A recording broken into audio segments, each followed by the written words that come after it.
मेरा नाम शीला देवी है। मैं चक्काकुंडी गाँव की रहने वाली हूँ और डिस्ट्रिक्ट रामबन पड़ता है मेरा। मेरे पति का नाम श्री रंजीत सिंह है। वो इस टाइम नाइजर में काम कर रहे हैं as a senior safety officer. लेकिन 15 जुलाई 2025 के बाद से मेरा उनसे कोई कॉन्टैक्ट नहीं हो पा रहा है। वो एक प्राइवेट कंपनी में ट्रांसमिशन लाइन में काम करते हैं वहाँ पे। तो जब 15 जुलाई से मैं उनसे कॉन्टैक्ट करने की कोशिश कर रही हूँ, कोई कॉन्टैक्ट नहीं, कोई कुछ नहीं। और जो ये ट्रांसमिशन लाइन है इसका नाम है ट्रांसरेल ट्रांसमिशन लाइटनिंग लिमिटेड।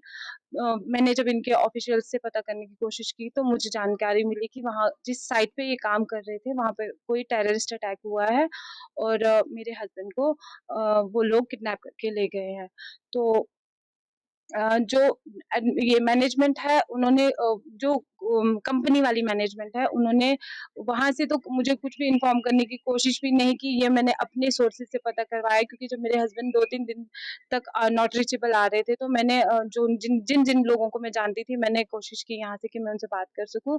उन्होंने मुझे बताया और उसके बाद 16 जुलाई को मेरे छोटे देवर को कॉल आई कि ऐसा-ऐसा हुआ है साइट पे, वहाँ पे टेररिस्ट अटैक हो गया है और आपके जो भाई हैं वो जंगल की तरफ भाग गए हैं। तो मैनेजमेंट ने तो मुझे 3 दिन तक धोखे में ही रखा कि उन्होंने मुझे बताने की कोशिश भी नहीं की कि ऐसा कुछ हुआ है। लेकिन जबकि मुझे पता चल गया था और उसके बाद 16 की शाम को मैनेजमेंट ने मुझे बताया कि आपके हस्बैंड को किडनैप करके ले गए हैं और मैनेजमेंट कुछ नहीं कर रहा है। जो जितने भी उनके हायर ऑफिशियल्स हैं वो कुछ भी नहीं कर रहे हैं, सिर्फ़ मुझे बातों में उलझा के रखा है। आज मुझे 4 दिन हो गए उनको कॉल करते हुए, कोई रिप्लाई नहीं, कोई कुछ नहीं। मन करता है तो रिप्लाई करते हैं, वो भी जब मैं यहाँ से टेक्स्ट करती हूँ तो ही रिप्लाई करते हैं, नहीं तो कोई अपने एफर्ट्स कुछ भी नहीं लगा रहे हैं।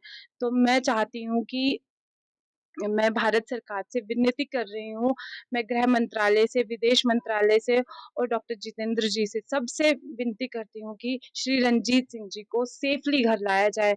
मेरे छोटे-छोटे 3 बच्चे हैं, मेरे बुज़ुर्ग माता-पिता हैं, मेरे जो सास-ससुर हैं वो काफ़ी एज्ड हैं।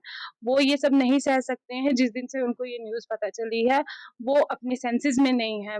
मैं खुद अम, अकेले यहाँ पे सब कुछ मैनेज कर रही थी। अब मैं अपने बच्चों को अकेला छोड़ के आती हूँ, मैं दर-बदर भटक रही हूँ। मैं भारत सरकार से अपील कर रही हूँ कि श्री रंजीत जी को जो नाइजर में काम करते थे ट्रांसमिशन लाइन में, उनको सेफ़ली घर लाया जाए। पे कंप्लेंट दर्ज करवाई है। मैंने सबसे पहले अपने कंसर्न पुलिस स्टेशन डोडा में गई थी मैं एफआईआर करवाने, लेकिन उन्होंने मना कर दिया, कहा कि ये पुलिस जुरिडिक्शन के बाहर है, ये बाहर का मामला है तो हम कुछ नहीं कर सकते हैं।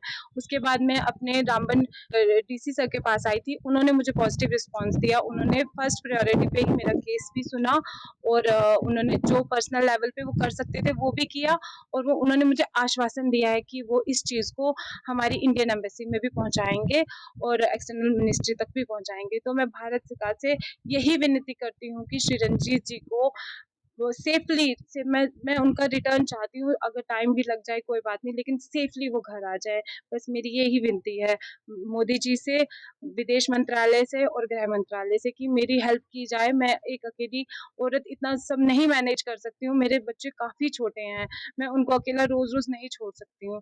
तो कृपया करके मेरे हस्बैंड को सेफ़ली घर दिया लाया जाए, बस इतनी सी विनती है मेरी।